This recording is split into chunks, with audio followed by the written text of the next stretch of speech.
Hey, do you guys remember like 9 hours ago when the market looked like this? That was nice.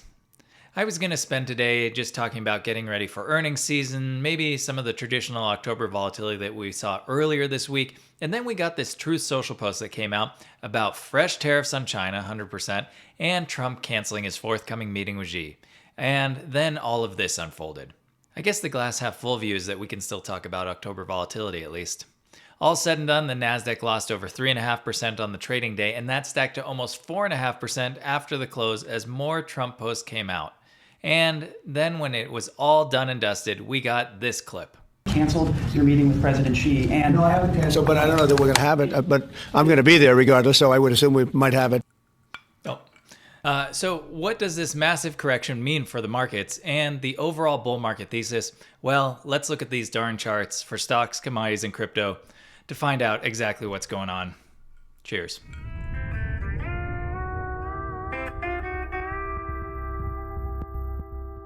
This isn't financial advice. Past results are not indicative of future performance. Do your own research.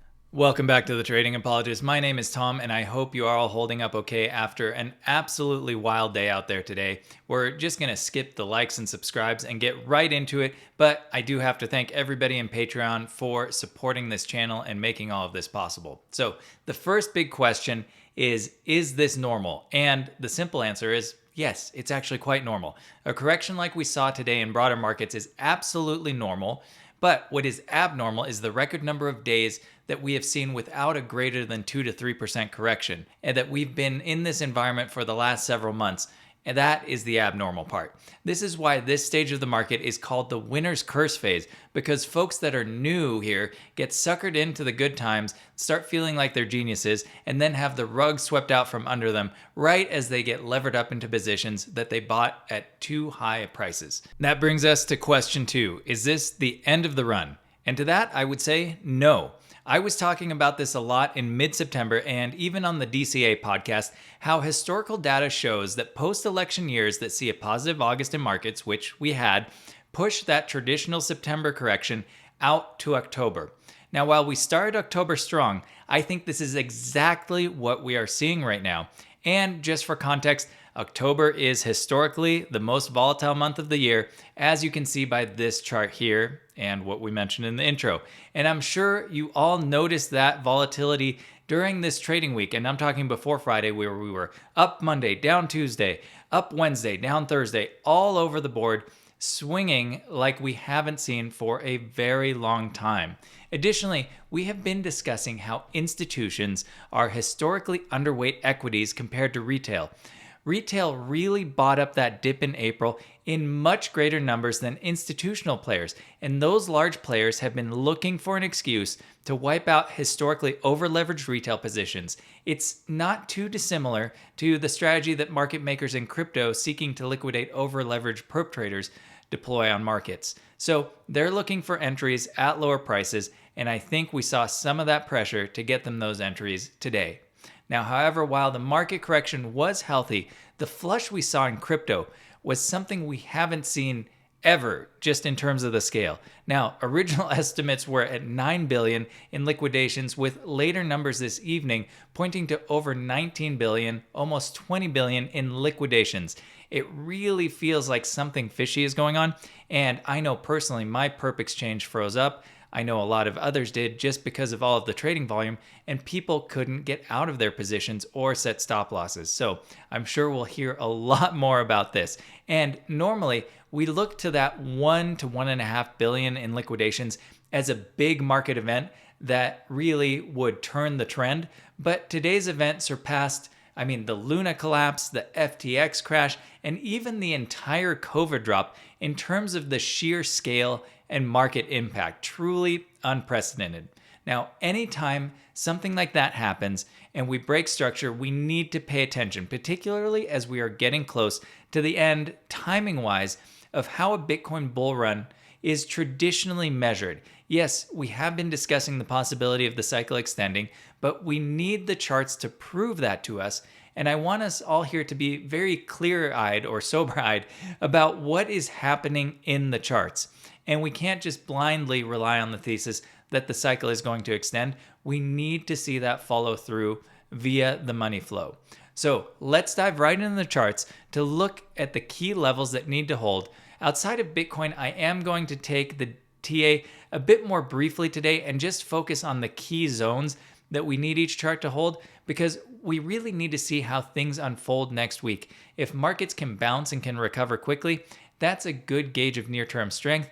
Otherwise, I think we need to project a bit more time for grind and potentially lower prices. So let's get right into it. Okay, starting here on the S&P 500, where we can see today's very bearish candle from open down to the close and closing into the low of the day, down 2.8%, just over 3% from top to bottom if we're measuring all the price action. But today, on a day like this, I think it's important to go out to the weekly, and we'll hide mean reversion and RSI. Just one last thing to note here.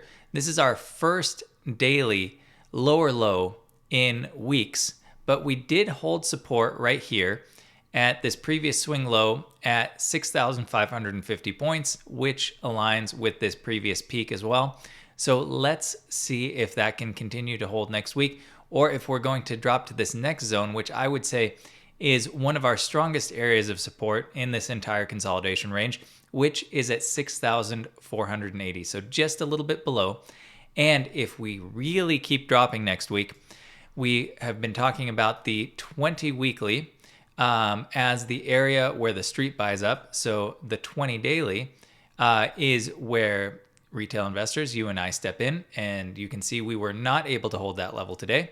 The 20 weekly is at this pink line, which is currently sitting at the bottom of this consolidation range. That will keep moving up next week at 6,350. So I think at 6,350 to 6,480 would be our strongest range of support for the S&P 500, and it would be good to see that hold. But let's look over to the weekly, and you can see we have this massive bearish engulfing candle.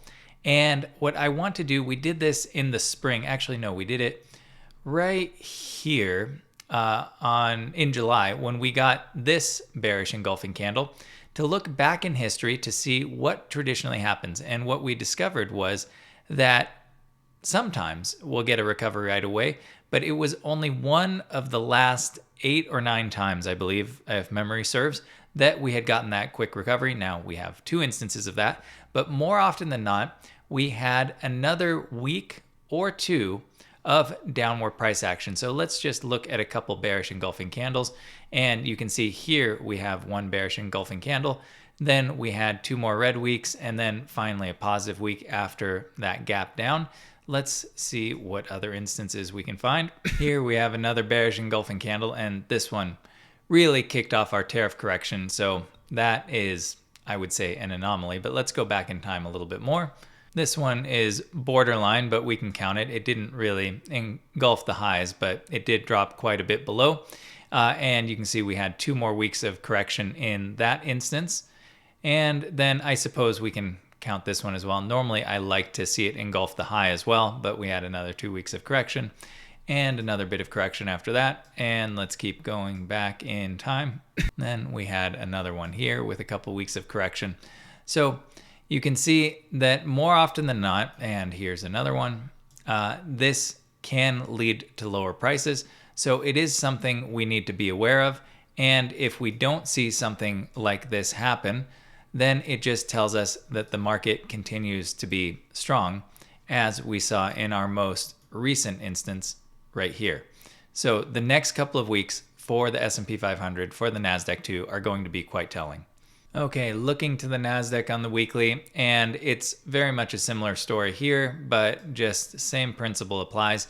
We had a very similar bearish engulfing candle here, as we did in this instance in late July, early August, right here on that candle. I won't go back in time to analyze this chart, but we have a lot of proving to do. Now, almost fully engulfing the previous 2 weeks of positive price action. Okay, starting on NVIDIA, which I would suggest is the most important stock to be watching just to determine if markets still have positive momentum. Not that it's necessarily the best trade percentage-wise, but if NVIDIA is moving, the rest of the market and the semiconductor space is probably coming along for the ride. and we had a breakout back test for support, continued to move away. This was that 185 level. Now, we did close below it on the daily, but we are just on Confluence Mile center band support. So from the daily, you might say, hey, this looks all right. Maybe we can get back above next week. We obviously wouldn't want to see multiple daily candle closes down here. This would point to more consolidation and more of a struggle for markets ahead for the next couple of weeks. But if we go to the 4-hour to see the after hours price action, this one is slightly more concerning. So as we said, after markets closed, Trump decided to say more things, and the markets dumped another, the Nasdaq, another percentage point, almost 1.5% actually, I think. But we dropped down, came back up, found just a little bit of resistance, but for all intents and purposes, opened and closed at roughly the same price. So not a terrible sign, but just this little bit of resistance coming in at that 185 again is something I'm keeping my eye on. So watch this one next week to see if it can get a bounce on. And another one just to look at in the sector is TSM. And this I'm looking at a little bit differently because it's already broken out. And this line isn't a trend line for support. It's a time and price extension. So it's a 100% time and price extension from the April 7th bottom to this consolidation range right here. And if we can maintain price action above that, I would say the trend is still intact in terms of strong movement upward. It's showing us that we're moving to that price target at a faster clip. The market is stronger than that first leg up, which is what we want to see on extensions. Now, if the price action breaks below this trend line and starts moving at a slower clip, then that's a sign of concern just for momentum coming out of this name.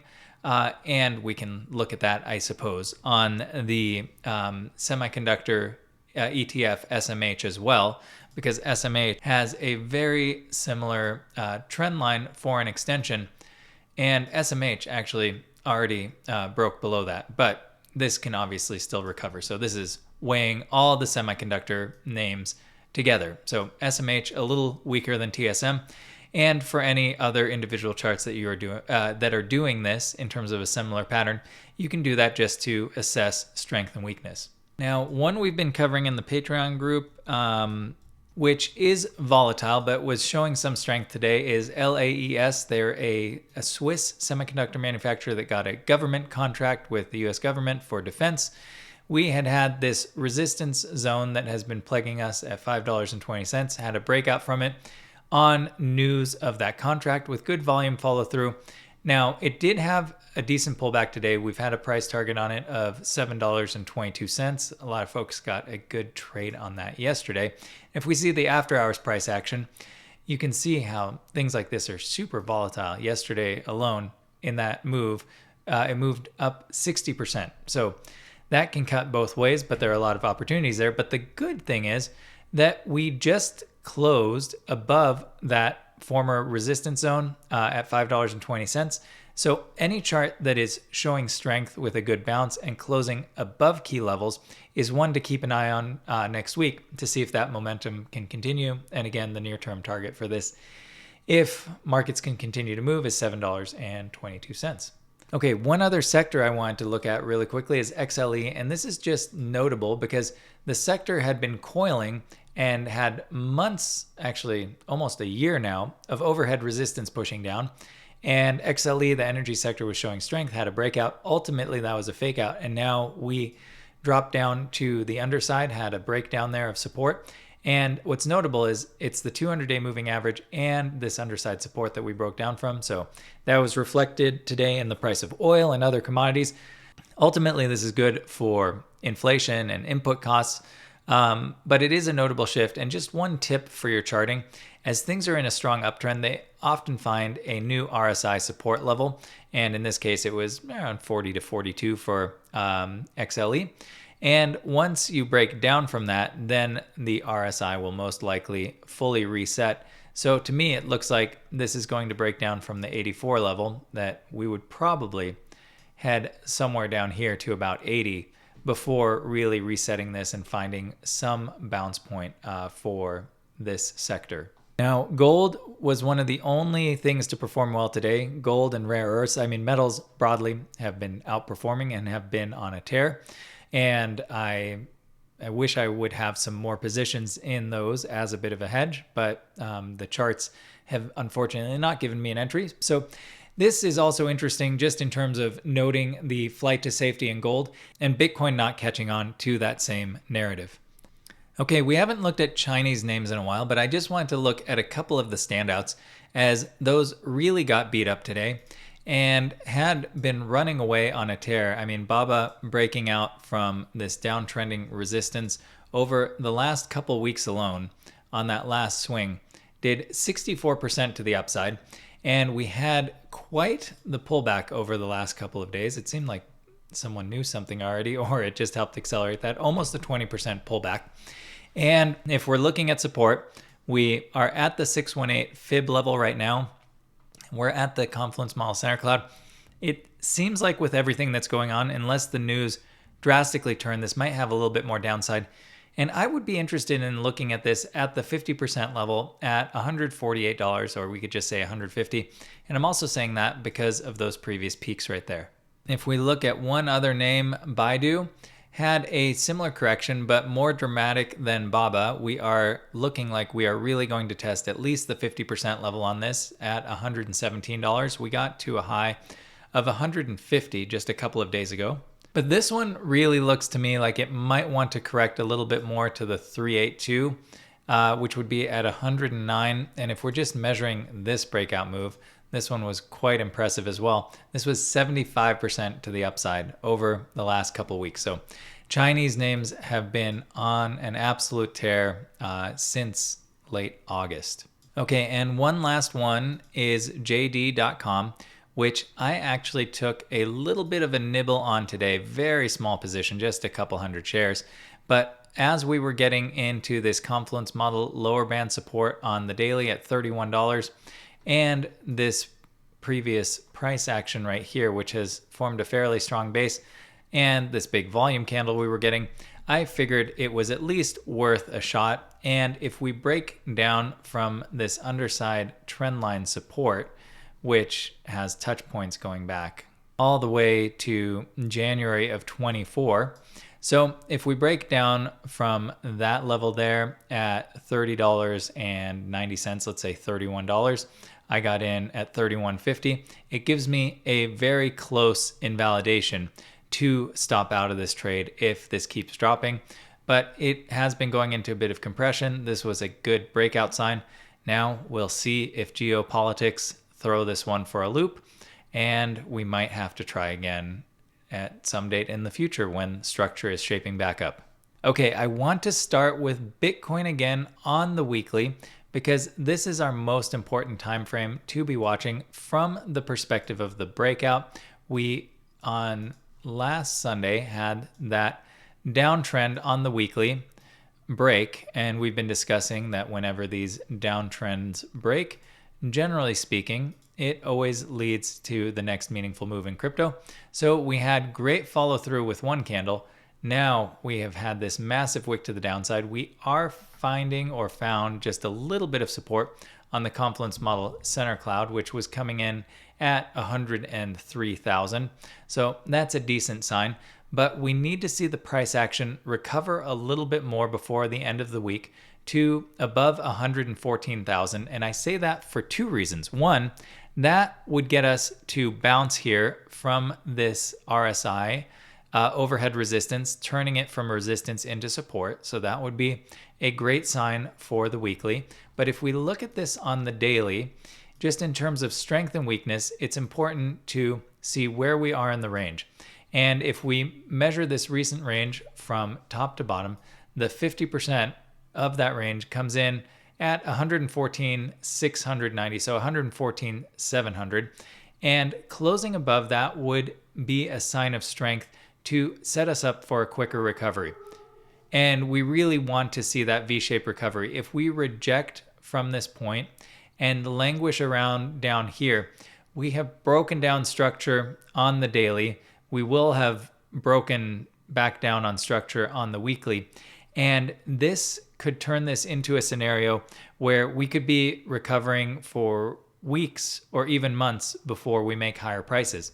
And I don't want to be all doom and gloom, but I think it's just important to, look at both sides of the market.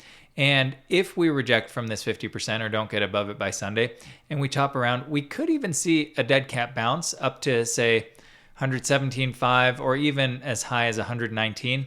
And we could just reject from there and we could make a macro lower high that could send us on that path of a long time of correction. And we need to note that with the timing as well. We're getting to the point where, at least measuring the last two Bitcoin bull runs, we're getting to that 1,064 day mark. Now, yes, we have been discussing extension, and there is absolutely a possibility of that. So let's look at the positives. Let's go to the Coinbase variation, which didn't drop quite as low on Coinbase. On Coinbase, we bounced at 106 at the 200-day moving average. But if we look at the volume here, we do have an abnormal volume candle on the daily, and often this mixed with the amount of liquidations we saw can lead to a near-term turnaround. So really the question is, how is that bounce going to look? Can we get that bounce? If we do look at the weekly, we were discussing that idea because we got these 3 red candles that 87% of the time we do see one more flush lower. And could this be that one quick flush lower to recover?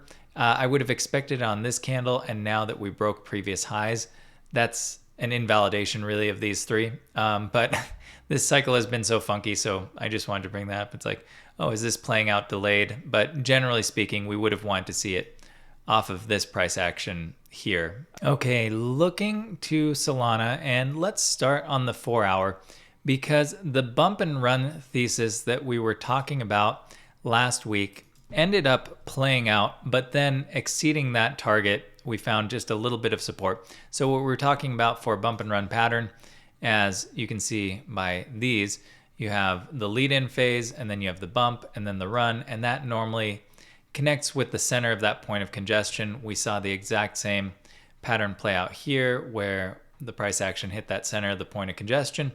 And for us right now, that center of the point of congestion would have been 205. After we broke down from this trend line, rejected, that was the next logical target. And we obviously only found support there for a short bit of time. And on the next candle, broke down. Of course, Trump speaking after hours when historically there is the lowest liquidity for the crypto market. Now, this did bounce from the lower band of the confluence model. On some exchanges, you could say we even got to the 200-day moving average. But what I think is more interesting for a target for us now on Solana is to actually view this on the daily.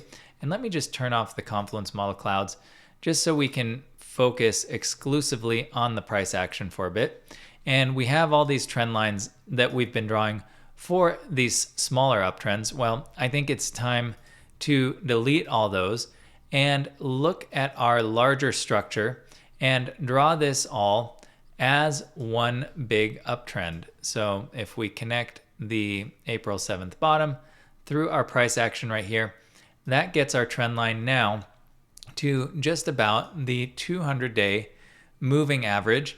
And we didn't quite get into that today, but if we chop around for a little bit, there is a good chance we will intersect with this. And we need that third touch point to make this a valid trend line. So we are now way oversold on the, not on the daily, on the 4-hour we are. On the daily, we could still drop a little bit lower. Solana often bounces at about that 32 level to the 34 level on the daily RSI where we are right now. So let's see how this unfolds. The one thing I don't like on the smaller time frames on Solana, we did have a good initial bounce, and this was a wild candle. This was 8 minutes where we did about 18% in 8 minutes to the upside. Just absolutely crazy swings. But the fact that we had this bounce and then have continued to bleed out and not really find strength, when I see this in a chart, even though things are way oversold, that often leads to things retracing to that ultimate low, which was at 176, or potentially exceeding it a little bit, which would get us into the 200-day and that trend line. And then we just need to see if we can find a bounce from there. And Bitcoin has obviously bounced a lot more than Solana, but other alts got absolutely hammered. If we pull up, I didn't really plan on going through all of these, but if we look over at XRP, that one, I mean, I think it was down something like 50% on the day. We'll just measure from the drop right here. That was, 51% drop right there. We can look at a couple others just for fun. I haven't looked at Fartcoin, but since we trade it occasionally, that one was looking strong. And then, oh my God, that was a brutal, absolutely brutal candle there. So this is why Bitcoin dominance is rising. 85% in one candle, down to 9 cents. Oh my gosh, I wish I would have been paying attention. That would have been a beautiful one to grab at 9 cents. Okay, on to more serious things. Let's look at MicroStrategy, where on the 4-hour, we're getting into oversold territory again. We are into mean reversion, about to print a dot, and we got into our next underside support. Now, I would have loved to see MicroStrategy hold that 320 level.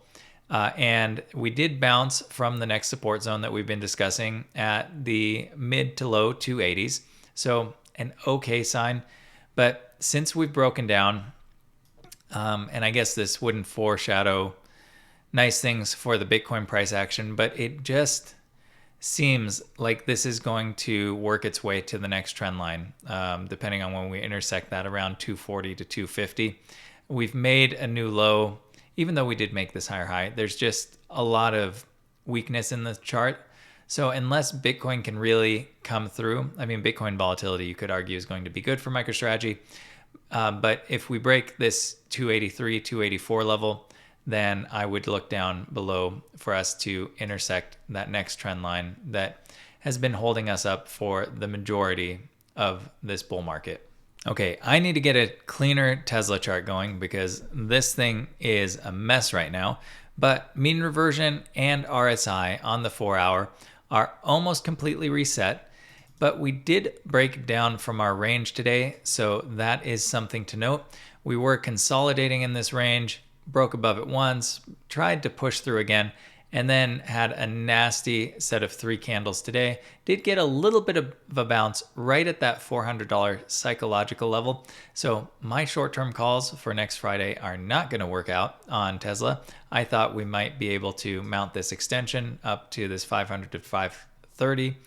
It really looks like this is correcting, and I suspect it's going to drop a little bit more next week. If we're looking at the 4-hour, we do have some support at just below it around 395, and the Confluence Model Center Cloud is coming in here at 387. But if we look back at past price action for support, I would say that this 370, 368, 370, this previous high, and if we go way back in time, you can just see how it was resistance, resistance, resistance. And now this area should really play support, and we can just see how that maps up with the daily. On the daily, we also have the daily center cloud coming on at that 395. Okay, so maybe we are able to mount a bounce at 395, but beyond that, I would look down to that 367. Okay, I just wanted to pull up Circle and CoreWeave, but I had Pengu on here for some reason. Look at this crypto name today. Just wicked down to low prices at 0.0006 and then bounced all the way back up to 0.023. Just some absolutely insane moves, but that's not why we're here. Let's look at Circle. So Circle has been maintaining good structure, but had a breakdown today. It looked like we were just breaking out of this downtrending resistance, and this consolidation range looked promising this morning and had a bit of a sell-off. We did find support exactly at the Confluence Model 4-hour lower band of the center cloud. And that aligns with these previous lows here at 123. And this was the after hours, a good bounce away. So if we can maintain this low, we still have structure.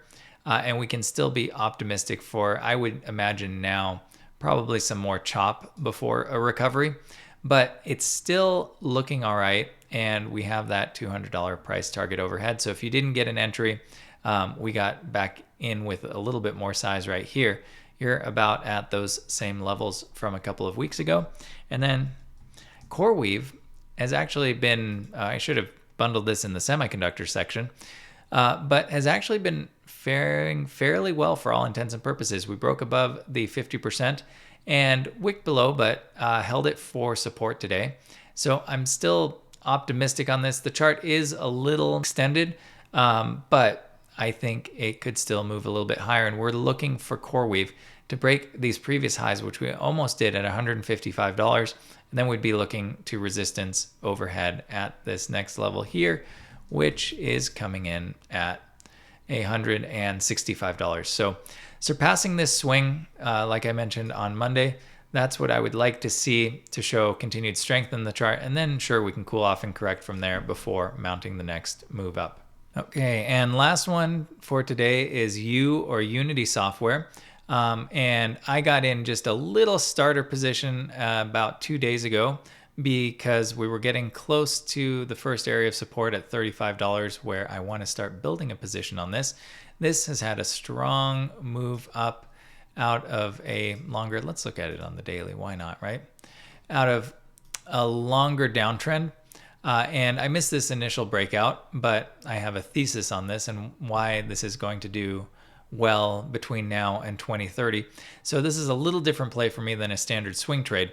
I'm looking to just build a position. So I layered in a bit more today at 36 and at $30. I would be looking to add a lot more to that. Again, just a small starter, a couple hundred shares, and a name that I'm looking to hold for the longer term because I think they are going to do very interesting things, not just in gaming, but in AI and entertainment and content production, and be poised to take some of the business away from content studios. But that's another conversation. And if you want to know all the details, I made a big post on it on Patreon.